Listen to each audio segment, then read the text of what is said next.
係靜咗咁多咁喎，好似啊，同上個禮拜有啲差距。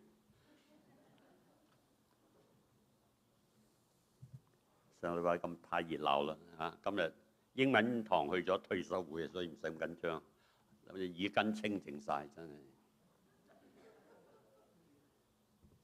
不過人少啲有人少啲嘅好處啊！你知我40幾年做牧師，最少一次嘅聚會，年初一朝頭早6個人聚會，包埋我，一個主席，一個講員，一個司琴，一個詩班，2個會眾，幾精彩啊！6個人，哇！我真係從來未經歷過，全部坐喺下邊得2個人聽，咁啊司琴同埋一個詩班喎，1個人都上詩班，哇！真係，所以人多人少唔係好緊要，我哋能夠一齊敬拜就係恩典啦。今日其實嚟到同心傳講同埋見證福音，差唔多今日係最後㗎啦。呢一個系列係差唔多係今日《使徒行傳》裏邊嘅最後一節㗎啦。咁我哋隔2個禮拜，我哋會重新開始另外一個系列。成個教會其實都係喺《使徒行傳》嘅書信裏邊去思想，不過去轉入另外一個嘅主題。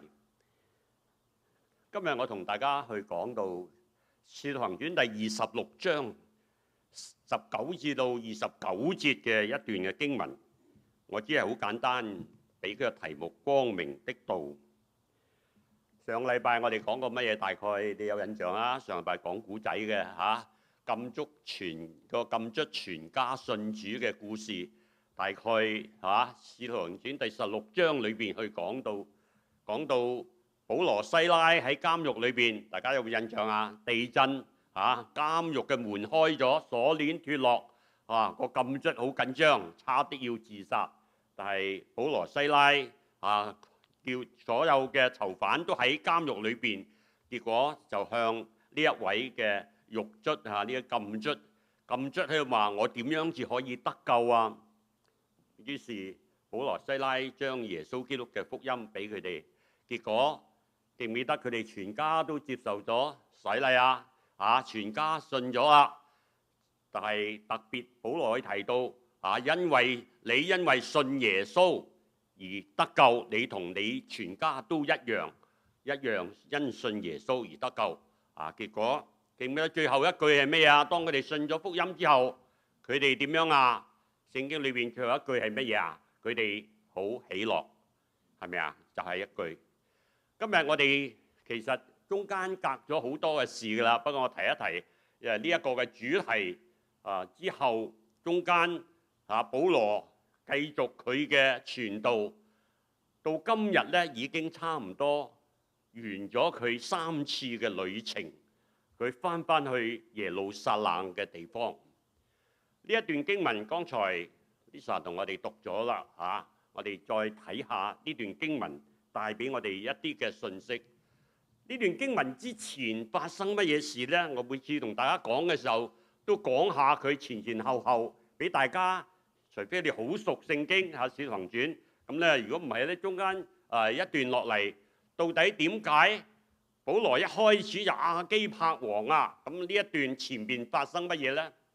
喺整段嘅經文之前，喺23章裏邊，保羅完咗佢嘅第3次嘅旅程宣道，結果咧佢就翻去耶路撒冷、撒瑪利亞嘅地方㗎啦。佢哋已經喺呢個時候咧，保羅已經被捉喺監獄裏邊。23章裏邊記載住保羅喺監獄裏邊一啲嘅生活。當時佢喺夜裏邊，主站在保羅嘅旁邊。呢一段嘅故事如果大家睇《使徒行傳》，上帝特別安慰，可以話安慰保羅，你放心，你點樣喺耶路撒冷為我做見證，你一定要喺羅馬為我做見證，因為保羅等住想上訴羅馬嘛，上訴該撒嘛，因為當時猶太人控告佢，於是咧保羅就準備去到該撒上訴，但係喺監獄裏邊都唔係好安寧喎。猶太人同謀起誓要殺保羅，暗殺喎，暗殺保羅。結果當時俾人聽到啦，俾保羅嘅外甥聽到，結果話咗俾千夫長聽，千夫長叫咗百夫長嚟，即刻當夜保護住保羅去咗該撒利亞。該撒利亞係當時嘅可以話一個首都，係比較因為當時嘅亞基帕王將呢一啲嘅首都搬咗去該撒利亞。咁結果去咗該撒利亞度，竟然喺監裏邊過咗2年喎，原來已經坐咗2年監。如果大家去睇聖經呢，哇，中間好似一節經文記載，其實呢已經過咗好耐嘅時間啦。當時嘅菲斯都接任咗腓力斯呢一個任期，但係腓力斯要討猶太人嘅喜歡，將保羅留喺監裏邊。好簡單。如果大家知道當時保羅就坐緊監2年咁耐啦，結果呢個菲斯都到咗任，佢就去到耶路撒冷。過咗冇幾耐，佢又落翻去該撒利亞，然之後開始審保羅。就係咁簡單啫。當時發生嘅事，又過咗一啲日子，25章記載又多咗個皇帝喎，亞基帕王同埋伯尼基士，呢個係佢個妹嚟嘅，嚟到該撒利亞去拜訪呢一個菲斯都。菲斯都係總督，亞基帕王就係一個分封王。咁咧，差唔多即係州長同埋省長咁上下啦。咁咧喺嗰度住咗幾日，菲斯都將保羅嘅事話俾王聽。呢度有個人喎，係前一任腓力斯留喺監裏邊嘅，已經留咗2年啦。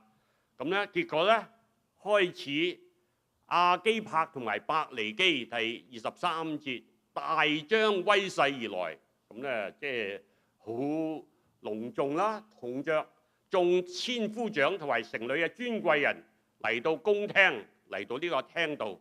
菲斯都吩咐一聲，就有人將保羅帶進。哇！你睇下前邊發生嘅事啦。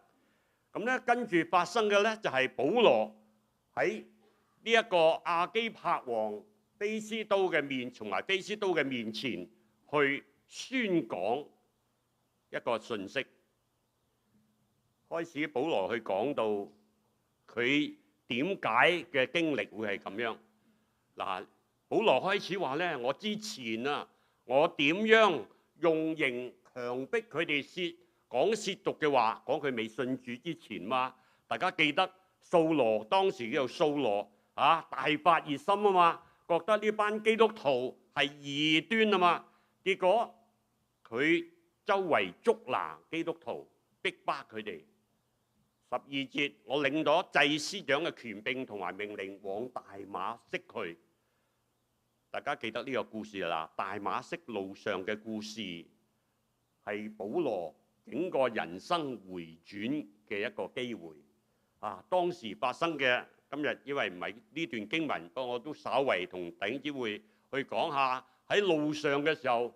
如果咧你睇《使徒行傳》未唔係好熟咧，你應該呢個故事應該點都記得㗎啦。喺路上嘅時候，晌午中午天發光，比日頭還亮。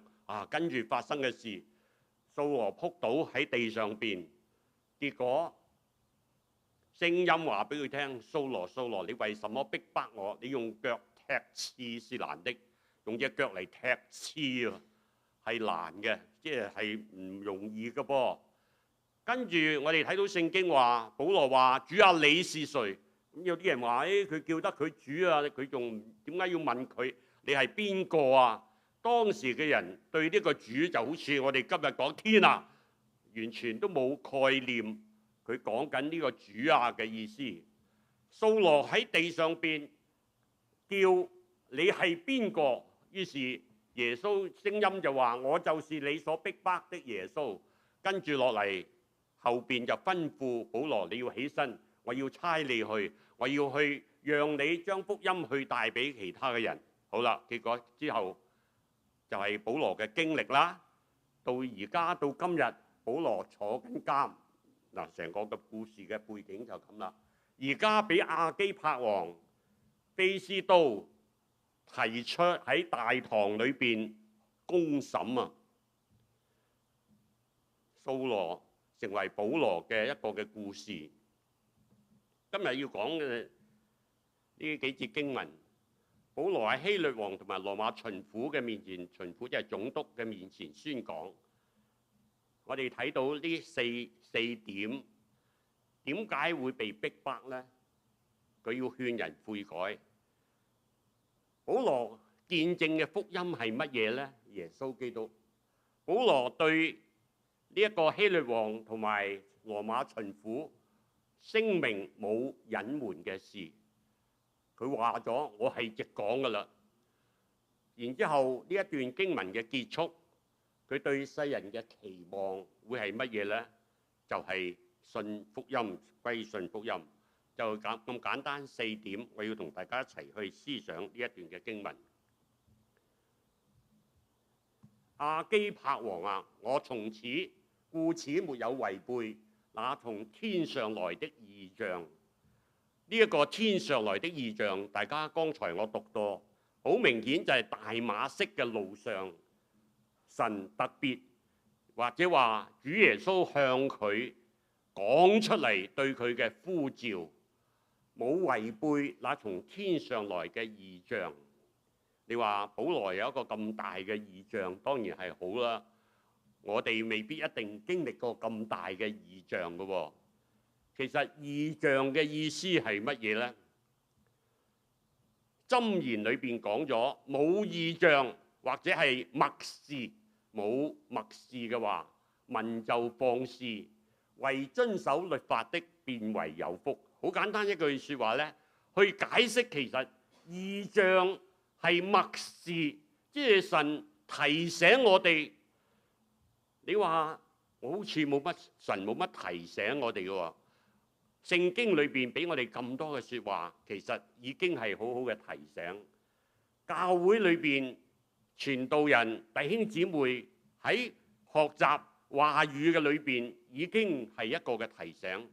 所以唔好以為異象就係轟天動地，哇！淨係保羅嗰種經歷，突然之間行下天大發光，結果跌咗喺地下度盲咗眼，嬲尾咧就亞拿尼亞即係個先知咧，就將佢醫好，咁結果佢成為傳福音嘅人。其實每一個人，神喺我哋生命裏邊都有嗰一種嘅異象，有啲時候明顯啲，有啲時候冇咁明顯，卻係不斷嘅提醒我哋嘅生命係點樣。因為箴言裏邊話，如果冇異象或者冇默示，我哋就放肆啦，即係自己要做自己嘅嘢，自己想點就點。所以神藉住異象，將佢自己嘅心意話俾我哋聽。喺我呢度，我要講下40幾年前發生嘅事。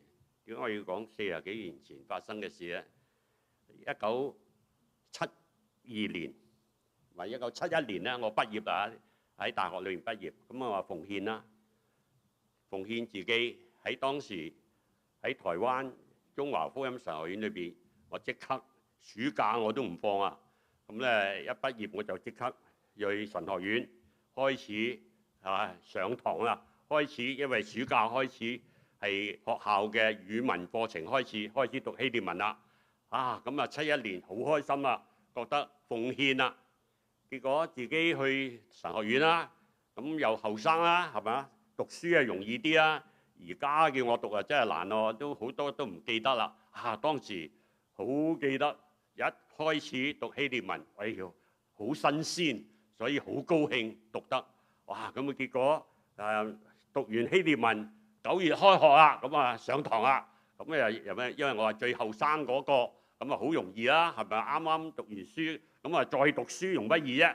咁結果個個即係不過嗰班全部精英嚟㗎，當時冚唪唥係因為啱啱嗰間中華福音神院啱啱開始咗，咁咧結果我入去好細個，咁啊個個都錫住我啦，咁啊因為個個都有一啲牧養嘅經驗，結果嚟咗個後生仔啱啱畢業嘅，咁啊好開心喺度讀書。好啦，讀咗1年之後放暑假，我諗住不如翻香港啦。當時滕近輝牧師俾我安排下去啦，5個禮拜，你喺5個教會夏令會去講道啦，咁啊好開心啦。去啦，講完道啦，準備開學咯噃。咦！突然間發現我冇入境證喎，我翻唔到嚟喎，翻唔到嚟台灣啊。咁咧當時咧神學院啱啱創立咗冇幾耐，好多咧呢啲手續上邊咧辦唔到啊。咁啊結果突然間坐咗喺度，想翻去繼續讀啦。而雖然已經讀咗成，因為咧寒假我又讀，暑假又讀，已經讀咗一半㗎咯噃。咁啊本來諗住翻去可以繼續完成埋佢，咁啊侍奉神啦。哇！真係諗住咧幾雄心滿滿嘅，準備去服侍啦。點知突然間唔翻得，咩唔翻得嘅時候點辦呢？咁啊冇法子啦，話俾學校聽，喂，我冇入境證喎，人哋都唔俾我買飛機票喎。咁學校亦都冇法子啊。咁啊冇法子當中，咁點咁坐喺度啦？有乜法子啊？咁啊好啦，冇幾耐之後，咁啊好快揾工啦，容乜易揾工？當時香港啲建築行業好蓬勃啦，啱啱過晒文革之後啦，等等個好容易揾，1個禮拜都唔使，我已經揾到份工。咁咧但係好快，當時嘅院長戴兆曾牧師寫封信俾我，當時寫信嘅啫，乜都冇㗎。你諗下，40-50年前寫封信俾我，佢第一句佢已經話：我沒有違背那天上來的異象。佢話你要記得，就係咁簡單，話俾我聽。當然後邊解釋而家冇法子啦。你睇下，即係冇法子嚟啦。點你睇下神點開路啦。咁啊，所以呢一句説話我記得好清楚啊。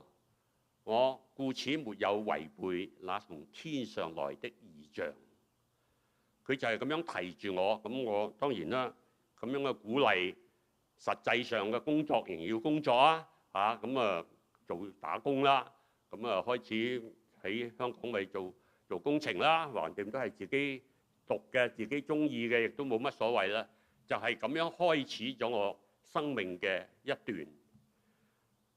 神喺我哋好多人嘅心裏邊有一啲嘅異象，有一啲嘅提醒。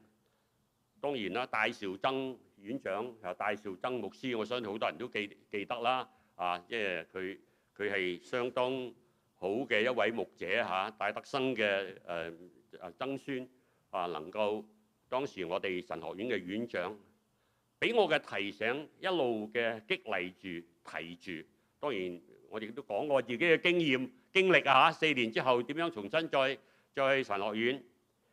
上帝喺我哋每一個人心裏邊，其實都有嗰一種咁樣嘅默示嘅問題，我哋願唔願意去遵守？所以保羅繼續去講到，我先在大馬色，後在耶路撒冷和猶太全地。佢講到佢自己嘅旅行宣教啦，係咪1次2次3次？我哋大概弟兄姊妹都有記得，我哋當中過去嘅幾個月裏邊。去一路講緊保羅嘅行蹤咁樣勸佢哋悔改歸向神，行事同悔改嘅心相稱。兩樣嘢保羅要講嘅，第一樣悔改回轉到神嘅面前；第二樣我哋嘅行事為人，好明顯嘅，你悔改咗，你唔係自然就行事為人就係好好，你自然唔係自然嘅基督徒。就係好聖潔，正如我哋洗禮弟兄姊妹，我不斷嘅提醒，我哋冇法子做到完美，我哋至嚟決志信主受洗嘅。當我哋決心，我哋成為神嘅兒女之後，我哋嘅生命，我哋嘅行事為人就開始成長。呢一個亦都係聖經裏邊俾我哋嘅教導。所以悔改歸向神係一件事，行事同悔改嘅心相稱係另外一件事。我哋好多人有悔改嘅心歸向咗神，但係行事為人卻係冇同悔改嘅心相稱。所以保羅特別去講以弗所書裏邊，我為主被囚的勸你們，坐緊監啊，係嘛？保羅，你們蒙召行事為人就當與蒙召嘅恩相稱。神俾你哋決志歸順咗主，你做事為人就應該同你嘅恩典，神俾你嘅恩典，你信咗主嘅恩典相稱。你應該努力㗎嘛，呢一個就係基督徒嘅人生啊！所以我哋每一個基督徒應該向住呢一個生命嘅目標去前進嘅。保羅繼續去講啦，當我咁樣嘅時候，猶太人喺殿裏邊拿住我，想要殺我。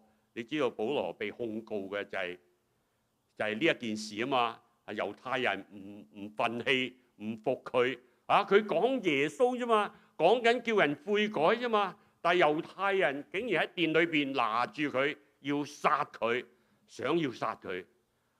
呢段保羅嘅經歷好新喎，對我哋嚟講。如果你話都唔知係邊個嘅話，可能你完全唔關心呢個世界。如果你話俾我聽 Charlie Kirk 係邊個，我都唔知喎。31歲，同我哋嘅細女一樣嘅年紀，我真係有時我哋呢幾日裏邊心裏邊都好，哎呀，真係原來佢講過呢個説話，啲人想殺我。呢幾日都睇住好多嘅有關佢嘅新聞啦，有關於佢一啲嘅過去嘅事啊。哎呀，真係大家都應該識佢啊嚇！你唔係我永遠唔識。19歲開創咗 Turning Point USA， 希望將成個美國年青一代，希望佢哋嘅倫理道德價值觀回轉過嚟。好欣賞嘅喎，你諗下喺一個咁樣嘅世代當中，一個可以講話係成為一個清流啊！你諗下喺政治喺美國呢幾十年，我哋一路都話我哋基督信仰立國，但係呢個國家越嚟越離開遠離神啦。我哋都知嘅嗰啲道德倫理標準冚唪唥唔一樣啊！對於呢一啲，佢唔單止喺度講話即係同性嘅問題啊等等，唔係淨係呢啲啊。佢希望將年青一代對價值、對睇法、對信仰，佢好明顯係一個好好嘅基督徒啊！個個都知道佢點樣去。雖然佢唔係每次，琴晚我仲睇緊佢同一班大學生喺度辯論嗰啲 YouTube 喺度講緊。佢話我唔會用宗教嚟同你辯論。因為我嘅生命就係我嘅信仰我唔需要將聖經裏邊一句一句同你嚟辯論嘅。呢啲即係咁樣辯論，原來我都唔信聖經。但係佢覺得佢用佢自己明顯嘅聖經嘅價值觀嚟同你討論。好可惜神就係咁樣一粒子彈就接咗佢翻去。我哋都覺得好可惜，31歲人佢嘅人生好似好短。而且仲有一個好好嘅家庭添仲有一個好美滿又都好開心嘅家庭我哋都喺度講緊，真係好可惜真係兩個細路咁細嗰晚又見唔到個爹哋翻屋企，咁我哋都覺得好難受生命就係保羅嘅生命，完全拎出嚟，佢準備為主嘅緣故，為咗講福音嘅緣故。人想殺佢，佢知道就好似呢一位年青人一樣，真係睇佢31歲同我細女一樣咁大。有時諗下咁後生一個嘅生命，但係我哋都知道聖經裏邊俾我哋喺呢幾日裏邊都有講過一粒麥子唔落喺地裏邊死咗，仍舊係一粒；死咗就結出好多子粒來。約翰福音12章24節。我哋都記得聖耶穌講過呢一段嘅説話。所以唔單止主耶穌基督自己好似麥子一樣落喺地裏邊死咗，仍然係一粒好多果子啊，好多嘅粒子結出嚟。呢位 Charlie Kirk 好多人話佢係一個 martyr 嚇，殉道者。我哋知道一個殉道者，殉道者嘅血就係福音嘅種子。我哋大概都聽過呢一啲嘅 comment 啊，呢啲嘅説話。保羅，我哋當然今日唔特別再，我只係講講 Charlie Kirk 啫。如果要大家睇下，好多 YouTube 啊都可以關於佢點樣啊面對呢啲知識分子，自己連大學都未讀過嘅，可以喺白宮裏邊咁有影響力，可以喺世界各地裏邊去見證、去宣講。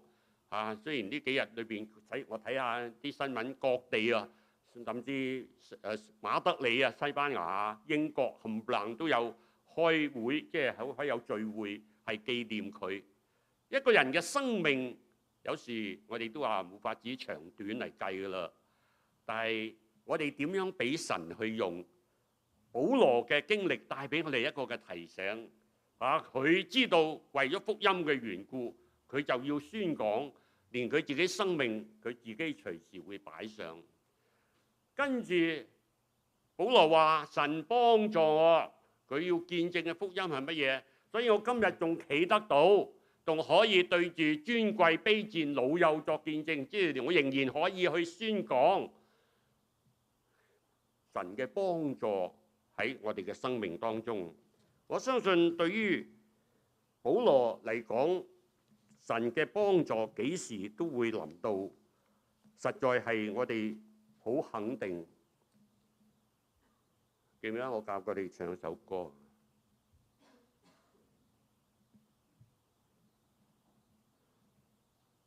記唔記得呢個啊？我同你唱過嘞噃，冇聲啊！冇聲喎，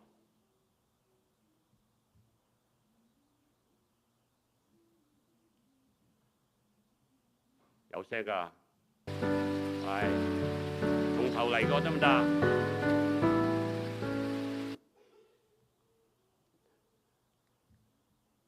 我同你哋唱歌喎，記唔記得啊？我睇下你哋記唔記得，要背下佢先。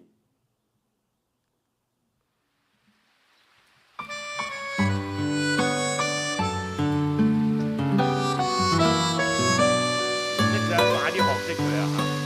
你幾時可以唱行到邊度可以唱？我要向高山舉目，我的幫助從何而來？我的幫助從造天地的耶和華而來。我要向高山舉目，我的幫助從何而來？我的幫助從造天地的耶和華而來。哈利路亞，哈利路亞，哈利路亞，哈利路，哈利路亞，哈利路亞，哈利路亞，哈利路。睇到呢一個詩篇121篇啊，好簡單兩句説話，你哋快啲背咗佢。行到邊你哋可以唱。我要向高山舉目，我的幫助從何而來？我的幫助從造天地的耶和華而來。我要向高山舉目，我的幫助從何而來？我的幫助從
花兒來。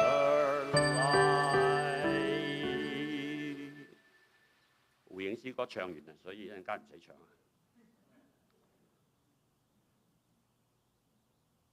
保羅喺眾人面前作見證，無論尊貴卑賤、老嘅年幼嘅，佢為主做見證，呢一個亦都係我哋基督徒嘅人生嚟噶嘛。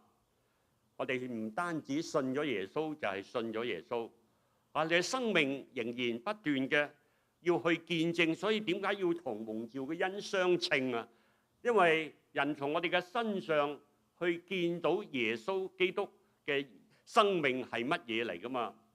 所以保羅好特別提醒提摩太，一個年輕嘅傳道人，務要傳道，無論得時不得時，總要專心，用百般嘅忍耐，各樣嘅教訓，責備人、警戒人、勸勉人。好簡單嘅一個教導，唔單止對一個傳道人啊，一個教牧同工，其實保羅喺度講緊我哋，無論得時不得時，得時固然係好啦，不得時嘅時候，我哋仍然要咁樣去做喎。呢一個係保羅提醒我哋一個可以話真係我哋點樣將生命擺出嘅一個嘅教導。保羅話：我講嘅係眾先知同埋摩西所說將來要成就嘅事。當然佢係指舊約啦，佢呢度嘅含義就係舊約裏邊所要講到嗰一位嘅救主將來要成就嘅。我相信我哋好多機會都去解釋過，喺舊約嘅聖經裏邊曾經對嗰一位彌賽亞救主點樣嘅去作出一個嘅提醒，一個嘅預言。比較明顯啲嘅以賽亞書第42章，跟以賽亞書42章跟住落去有4首叫做受苦之僕人之歌，叫做僕人之歌。你睇下以賽亞書42章嗰度，我嘅僕人，我所扶持、所揀選、心裏所喜悅，我已將我嘅靈俾佢，佢要將公理傳給外邦，不喧嚷，不揚聲，不使街上聽見他的聲音。壓傷的蘆葦，他不折斷；當將殘的燈火，他不吹滅。佢憑真實將公理傳開，不灰心，不喪膽，直到在地上設立公理，海島都等候他的訓誨。好明顯，呢一個僕人之歌講到嗰一位要嚟嘅救主，就喺主耶穌基督嘅身上。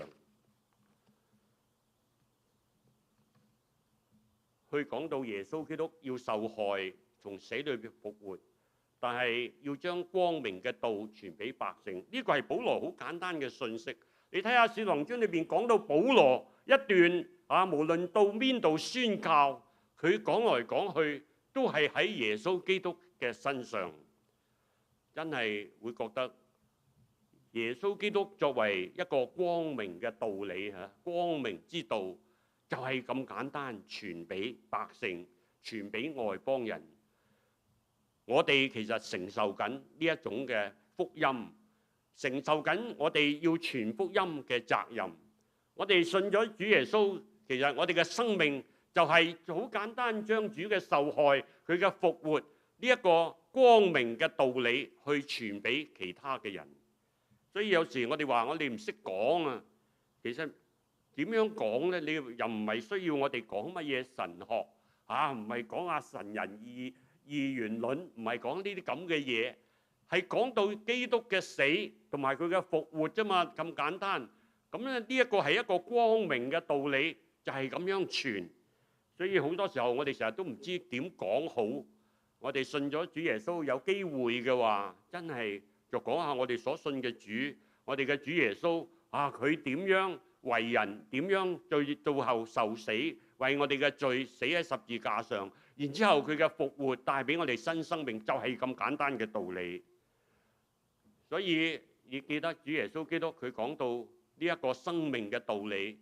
耶穌對眾人說：我係世界嘅光，跟從我嘅就不在黑暗裏走，必要得着生命嘅光。因為佢知道人嘅罪使到我哋喺黑暗裏邊行，我哋犯罪，我哋都喺黑暗嘅當中。我哋黑暗能夠保護住我哋犯罪，好似唔會被人睇到，但係主耶穌卻係講到，我就係世界嘅光，你跟從我嘅就唔喺黑暗裏邊。我哋都知道我哋都係罪人，我哋犯罪，但係我哋願意嚟到主嘅面前，我哋唔會喺黑暗裏邊，生命嘅光會賜俾我哋。當時保羅呢個菲斯都大人話：你癲咗啊！你 out of your mind， 佢原文嘅意思，你學問太大，反叫你insane，你啲神經啊你！保羅學問係咪好大咧？都幾好噶嚇，保羅喺當時。但係正話講嘅嘢都冇幾多句啊，點解你學問太大啊？好明顯，保羅嘅經歷嚇，讓佢大家都知道佢嘅背景，佢的確有相當有學問。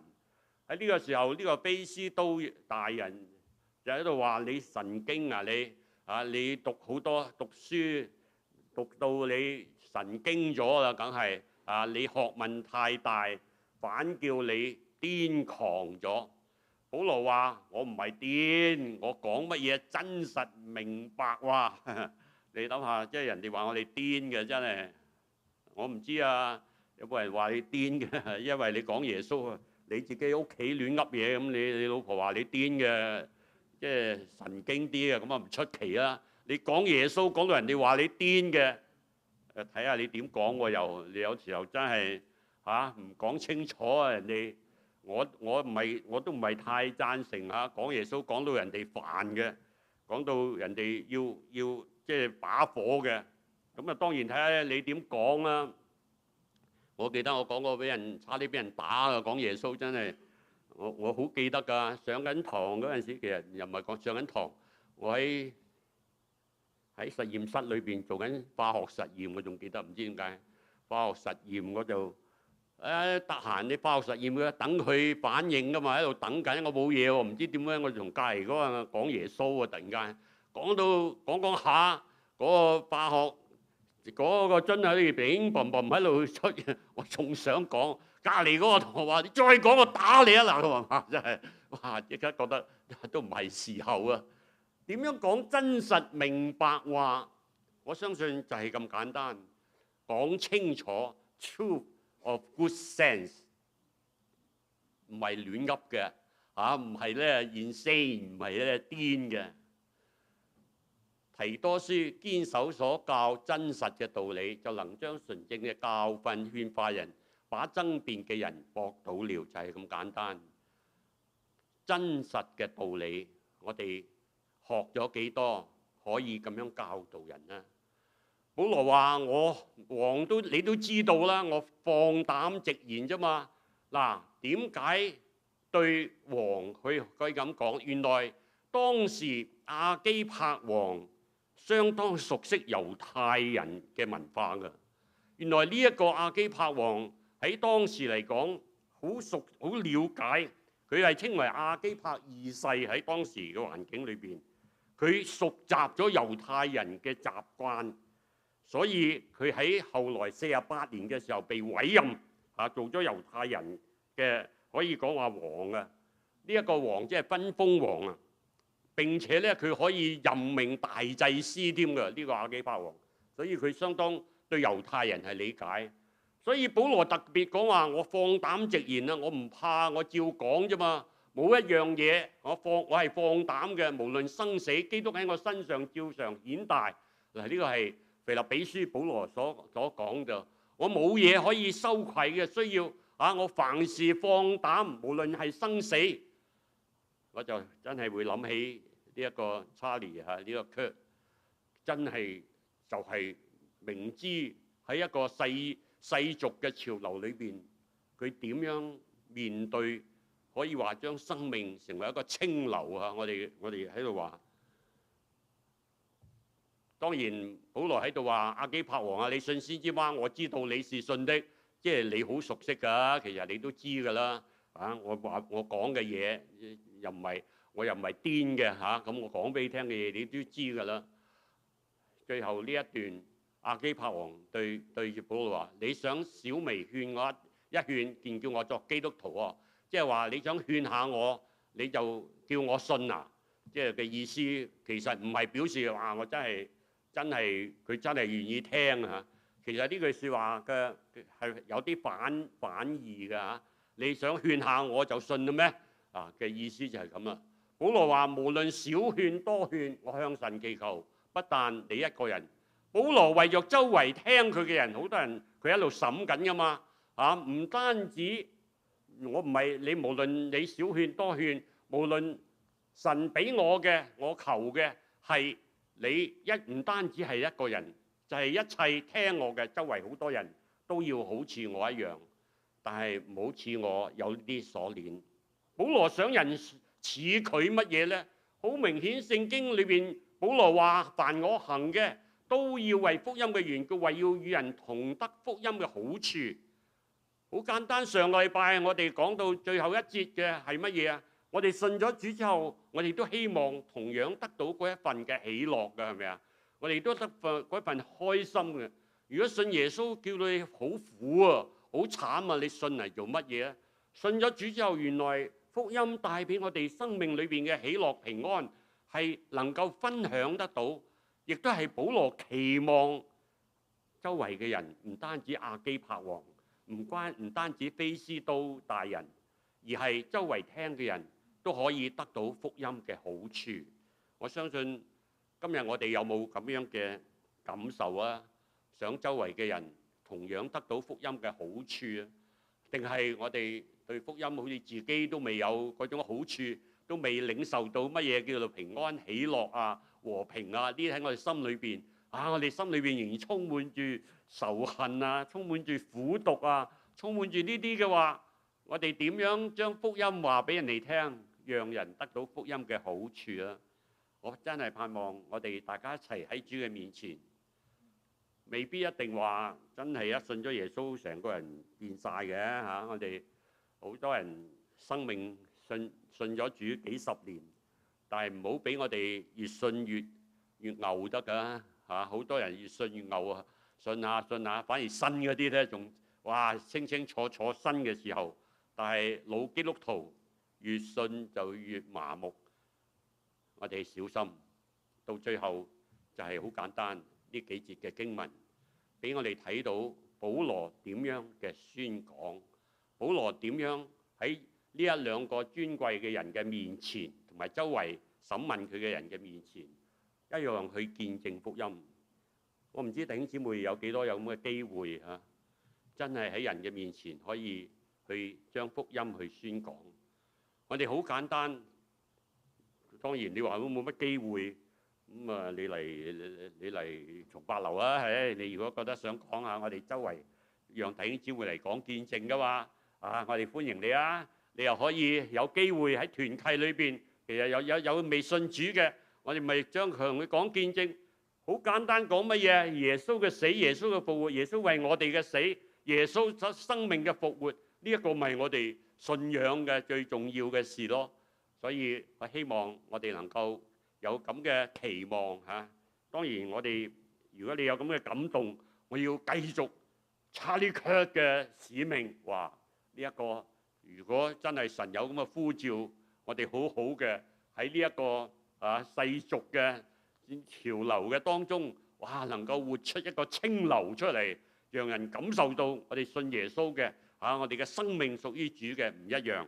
所以我盼望我哋能夠喺呢段經文裏邊好好嘅去理解。好啦，我哋一齊低頭祈禱。我哋感謝我哋嘅主耶穌為我哋死喺十字架上邊。主啊，我哋知道我哋都係有罪嘅人，我哋好多時候嘅虧欠，我哋嘅得罪你。唔單止係咁，我哋心裏邊好多嘅仇恨或者苦毒、妒忌或者一啲貪婪或者一啲唔好嘅事，主耶穌，我求你親自喺我哋心中潔淨我哋，讓我哋真係願意睇到你喺十字架上邊為我哋死，為我哋嘅罪去流血，係叫我哋得到新嘅生命。